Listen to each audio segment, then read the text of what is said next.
En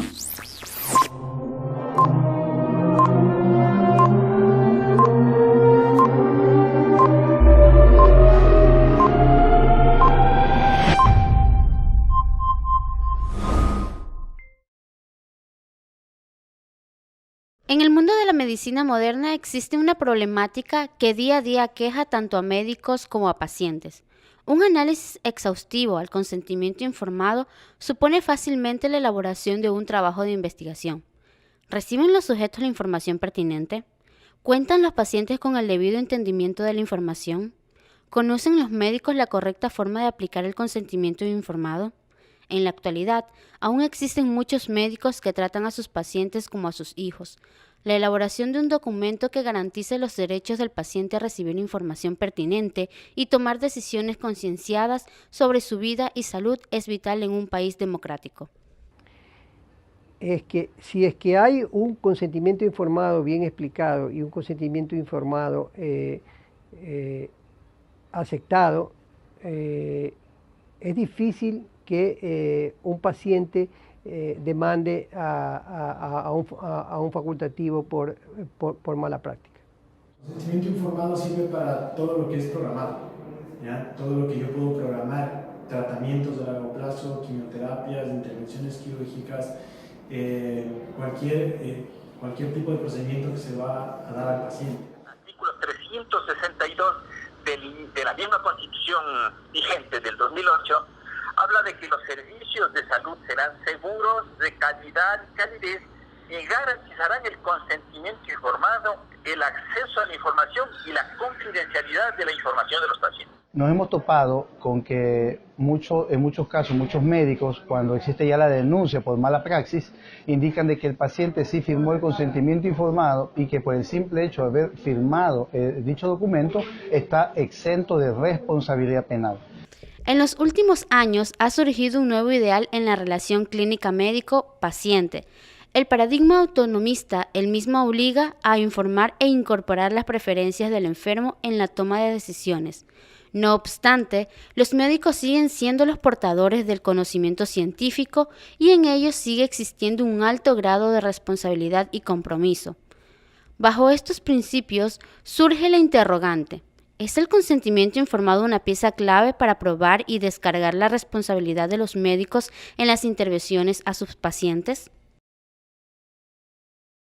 En la Constitución se encuentra normado que en el artículo 32, sobre todo dice que la salud es un derecho que garantiza el Estado, ¿no es cierto? Y ahí habla ya de los principios de bioética.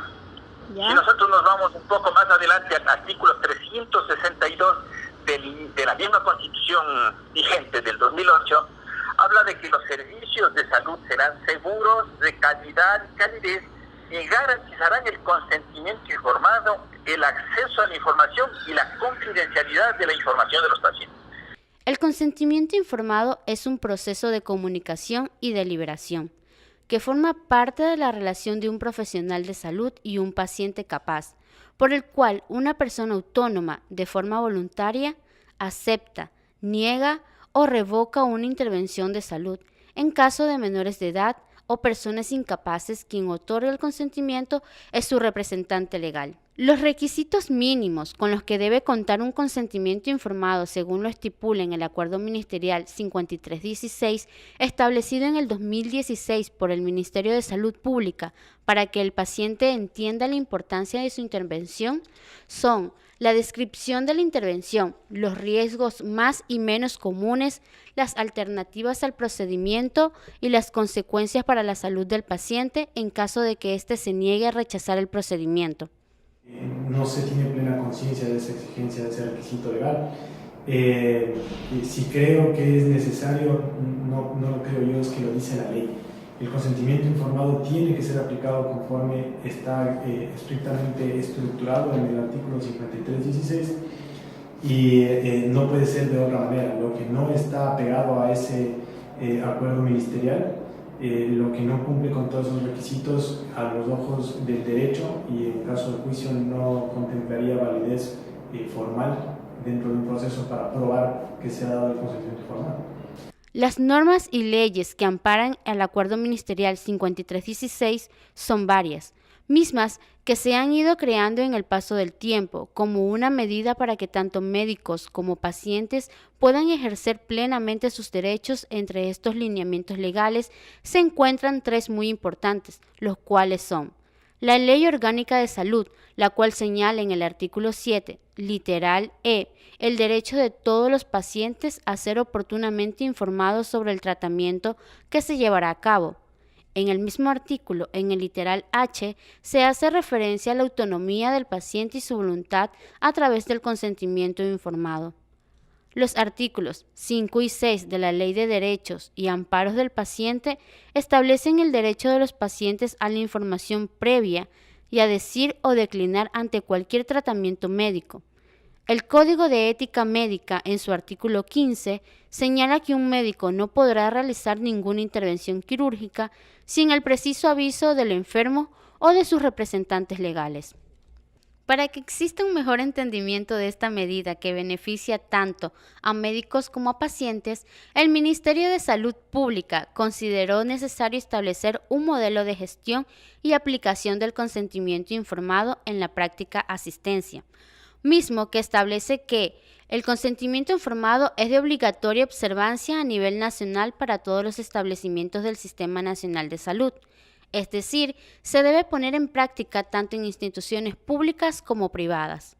El consentimiento informado ha variado su naturaleza desde décadas hacia la fecha, dado que ahora se entiende que el paciente tiene derecho, por el acceso a la información, a saber exactamente todo el procedimiento, sea clínico o quirúrgico, que se le va a realizar, y tiene derecho, basado en este acuerdo ministerial del consentimiento informado, tiene derecho primero a dar efectivamente el consentimiento para que se le haga un procedimiento, tiene derecho a negar su consentimiento para que se le haga dicho procedimiento, de igual manera tiene derecho para escoger él la mejor terapia que considere para su enfermedad, y también tiene derecho a revocar el consentimiento una vez que este ha sido dado. Es decir, él pudo consentir que se le haga un procedimiento, pero subsecuentemente, si hay más partes del tratamiento y él ya no los quiere recibir, él puede también revocar su consentimiento.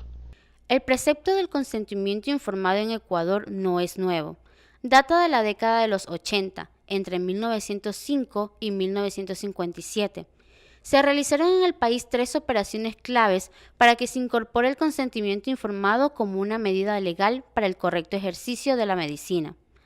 Desde una histerectomía o avariectomía sin consentimiento previo, la extirpación de un tumor a una paciente que había rechazado previamente la cirugía, hasta una paraplegia como consecuencia de una aortografía translumbrar desafortunada que fue correctamente realizada, pero en la cual el médico no había notificado al paciente los riesgos que traía consigo la operación, permitieron que se instaure esta medida.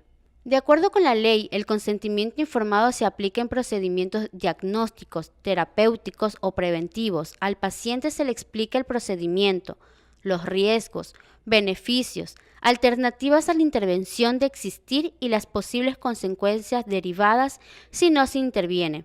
La correcta aplicación del mismo conlleva consecuencias beneficiosas para ambas partes.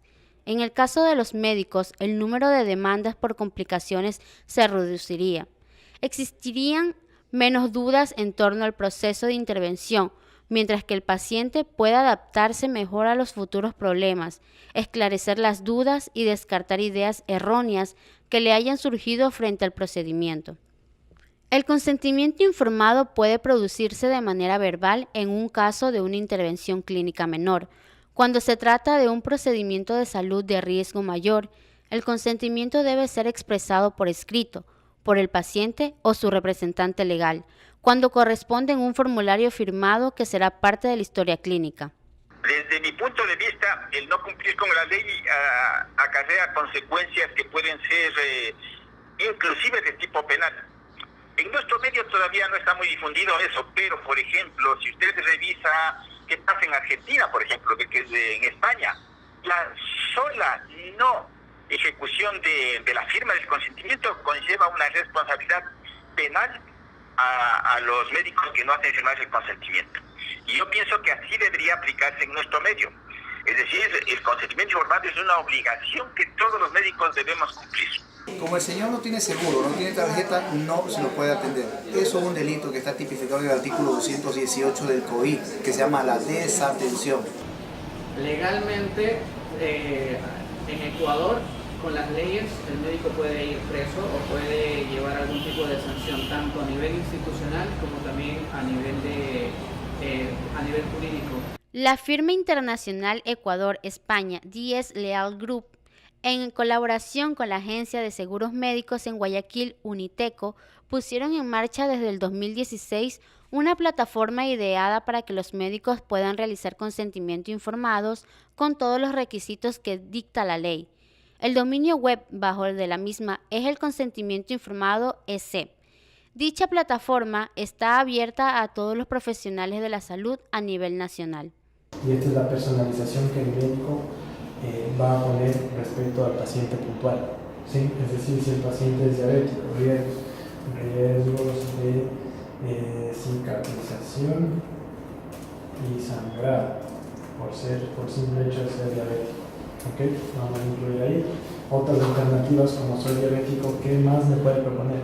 Le puedo proponer tratamiento mínimo invasivo. ¿No? Yo me estoy inventando cosas, pero aquí el médico puede poner que realmente es consecuencias posibles relacionadas en este caso si no se realiza el procedimiento. Como es diabético, si no se pone nada, sale nada. Incluso para el registro del Ministerio de Salud Pública se puede poner el código CIE-10, que eso es el código de cada enfermedad, ¿no? El código CIE-10 quiere decir que si yo tengo una ruptura de un dedo de la mano izquierda, cada dedo va a tener un código, y luego incluso cada falange. ¿Okay? Entonces los médicos se lo saben y lo ponen aquí. Se genera el consentimiento informado y va a pasar dos cosas. Lo primero es que el consentimiento informado va a llegar a mi correo porque yo me puse como paciente, esto es un demo. Y el segundo es que como médico me ha salido el consentimiento informado. ¿Sí? Y aquí tenemos todo lo que nos pide el 5316. Esto es un gráfico, es exigido por el Código Ministerial. Tenemos los riesgos bien descritos sobre lo que pueda traer este tipo de intervención. Poco frecuentes menos graves o más graves. Y al final vamos a ver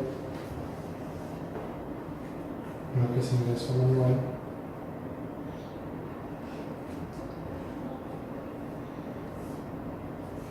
Tratamiento mínimo en su caso, alternativas, tratamiento mínimo básico. De existir riesgos específicos, riesgos de cicatrización y sangrado. Okay, esto fue lo que se editó. Esto se imprime, el paciente lo firma en el mismo modelo que está en el 5316. Esto no es recomendable cambiar para nadie, que se aplique exactamente igual.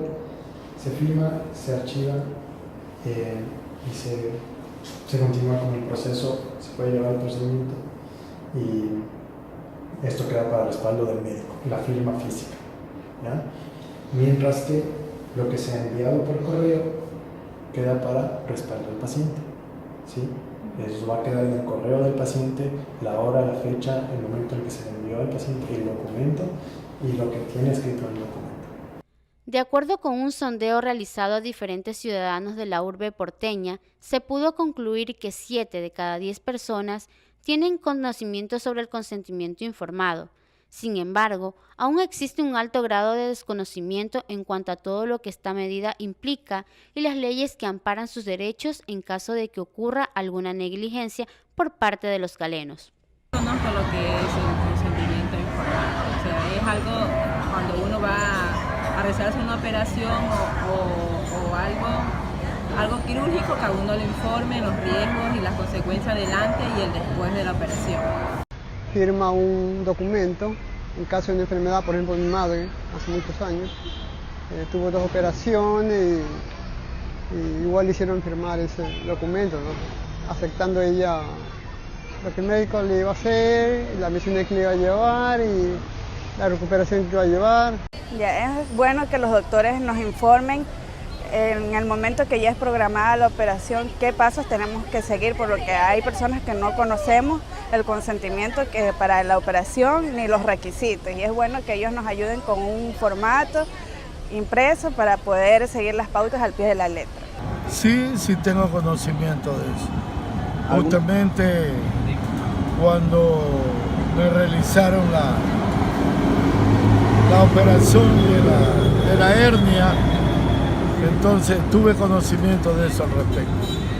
Un documento, un papel que tiene el hospital con su reglamento, y ahí dice, y en caso de ocurrir algo extra en la operación, en el quirófano, uno está informado, y con eso quiere decir pues que no debe demandar a la institución porque ya se ha informado. Muchas personas como David tienen la idea errónea de que al ser informados de los posibles riesgos, ellos, como pacientes, renuncian a la posibilidad de denunciar al médico en caso de existir complicaciones con la intervención. Sin embargo, el que un paciente firme el consentimiento informado no implica que los profesionales de la salud queden exentos de una denuncia por mala práctica médica en caso de existir. El consentimiento informado supone, bajo lo establecido en la ley, que el médico le ha comunicado y explicado a su paciente todo lo concerniente a su intervención programada invasiva o no invasiva, para que el sujeto tome la mejor decisión respecto a su salud. Si es que hay un consentimiento informado bien explicado y un consentimiento informado aceptado, es difícil que un paciente demande a un facultativo por mala práctica. La persona puede acudir a Fiscalía a presentar la denuncia, y si dicho profesional, mediante las pericias pertinentes, se demuestra que él ha cometido un delito de mala práctica profesional, automáticamente se inicia el proceso respectivo, en este caso penal, dependiendo del tipo de caso. Una joven de 23 años que hace aproximadamente 1 año y medio fue intervenida en una reconocida clínica de la urbe, producto de una hernia discal. A pesar de que dicha intervención no resulta ser complicada, el médico tenía la obligación moral y legal de informarle a la paciente todos los posibles riesgos que podían suscitarse después de realizar la cirugía. Sin embargo, no lo hizo, y las consecuencias de omitir este paso tan importante se produjeron 6 meses después de la intervención, cuando la hernia discal volvió a aparecer y con ella la insatisfacción de la paciente. Es decir, al Ministerio de Salud le falta difundir en forma correcta, le falta, por otro lado, dar cursos de capacitación del consentimiento informado. Es decir, sí, definitivamente no existe una conciencia clara de que hay que dar cumplimiento a las leyes, en este caso a la aplicación de este modelo que está basado, como les digo, en la Constitución de la República. El procedimiento para obtener el consentimiento informado es diferente según se trate de una emergencia grave que amenaza inmediatamente la vida del sujeto, una emergencia que permita tener una conversación razonable antes de tomar una decisión, una acción programada en la que se puede tener todo el tiempo para dar información y permitir que el paciente o sus familiares lo mediten. Legalmente la información puede no ser dada en casos de emergencia si se estima que la demora en la obtención del consentimiento puede representar diferencia en el pronóstico del paciente. Una vez superada la fase crítica, el médico o alguien del equipo de salud debe aplicar el consentimiento informado a los familiares para ajustarse a los procedimientos establecidos. El paciente quirúrgico generalmente tiene que tomar muy pocas decisiones, tal vez solo una, operarse o no, y siempre se consulta con él, a menos que se encuentre incapacitado, en cuyo caso el consentimiento debe provenir de sus familiares. Este documento tiene que estar en cada historia clínica de cada paciente. Es el respaldo que tiene el médico para sustentar de que él ha realizado algo de un procedimiento programado a fecha posterior de una revisión o prechequeo médico que haya sido. Este consentimiento no aplica para situaciones de emergencia, ya que cuando es emergencia, pues la prioridad es salvar la vida. Sin embargo, en ciertas instituciones, una vez que está ingresado el paciente a quirófano, se recomienda que un familiar o una persona cercana, pues igual consienta el ingreso. Esto es porque en algunas ocasiones, también de acuerdo a los sistemas de religiosos y demás, no van a querer donaciones de sangre, son alérgicos de pronto a algún otro medicamento. Entonces es primordial que cada que cada vez que una persona vaya a realizarse un tratamiento quirúrgico, sea pequeño, sea grande, tenga que estar plenamente consciente y a su vez firme de forma libre y voluntaria dicho documento, fuera de los otros documentos que tiene que constar en la historia clínica de cada uno de ellos. Es el respaldo para médico-paciente y lo que vaya a suceder. El paciente clínico, especialmente si es crónico, en cambio tiene que tomar muchas decisiones y variarlas según las circunstancias de la enfermedad. Si es un paciente clínico hospitalizado, por ejemplo, se suelen necesitar varias pequeñas acciones para las que no siempre se le informa previamente y se pide su aceptación. Tomarle muestras para exámenes de laboratorio, hacerle un estudio radiológico, hacer una interconsulta. Aunque en el país, desde la década de los 80, existen leyes que amparan al consentimiento informado y modelos de práctica del mismo, aún sigue existiendo un alto nivel de desconocimiento tanto de parte de los médicos para saber cómo emplearlo como de los pacientes para conocer que este es un derecho. El consentimiento informado es en definitiva una medida de amparo tanto para el médico como para el paciente. Dicha norma legal disminuye la responsabilidad de los profesionales de la salud frente a las intervenciones a sus pacientes y se convierte en una pieza clave para probar el accionar apegado a la ley por parte de los galenos. Sin embargo, no exime a los profesionales de la salud de una denuncia por mala práctica médica. Sin duda alguna, el Ministerio de Salud Pública tiene un largo camino que recorrer para que la medicina en el país se ejerza correctamente y el país un arduo trabajo para que todos los ciudadanos ejerzamos plenamente un derecho humano tan fundamental como es el derecho a la información.